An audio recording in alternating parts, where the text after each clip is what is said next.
पनवेल नजीकच्या पळसपेतील marathon Nexon गृहसंकुलातील औरा इमारतीच्या 29व्या मजल्यावरून आपल्या मुलीला खाली फेकून देत मैथिली दुआ या विवाहितेनेही बिल्डिंगच्या खिडकीतून स्वतःला खाली दिलं होतं। या प्रकरणानं आता अत्यंत वेगळं वळण घेतलंय। नवऱ्याचे विवाहबाह्य संबंध असल्याचा आरोप, त्यातूनच पत्नीला नियमित मार, त्याचप्रमाणे पती मानसिक आणि शारीरिक छळ करत असल्यानेच आपल्या मुलीनं जीवन संपवण्याचा कठोर मार्ग अवलंबला, असे आरोप मैथिली दुआ यांच्या आईनं केलेत। या गंभीर आरोपांनंतर आधीच गूढ असलेल्या या प्रकरणाला आणखीन भीषण वळण लागलं आहे।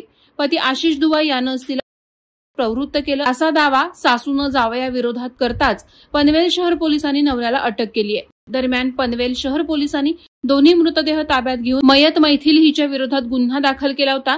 त्यानंतर शवविच्छेदन करून दोन्ही मृतदेह आशिष दुआच्या ताब्यात दिले। त्या दोघींवर पुणे येथे अंत्यसंस्कार करण्यात आले। दरम्यान मैथिलीची आई आणि आशिषची सासू असलेल्या नीता सुहास देवराईकर राहणार अहिल्यानगर यांनी पनवेल शहर पोलीस ठाण्यात दिलेल्या तक्रारीत या सर्व घटनेला जावई कारणीभूत असून त्याचे विवाहबाह्य संबंध आहेत, त्यामुळे तो पत्नीचा शारीरिक आणि मानसिक छळ करत असल्याने तिनं हे टोकाचं पाऊल उचललं असल्याचं म्हटलंय। मैथिलीला जीवन संपवण्यास प्रवृत्त केल्याबद्दल आशिष दुआ विरुद्ध पोलिसांनी गुन्हा दाखल करून तो पळून जाऊ नये याची दक्षता घेऊन त्याला अंत्यविधीनंतर पुण्यातून ताब्यात घेऊन अटक केली आहे। वादळवारा लाईव्हसाठी न्यूज ब्युरो, पनवेल।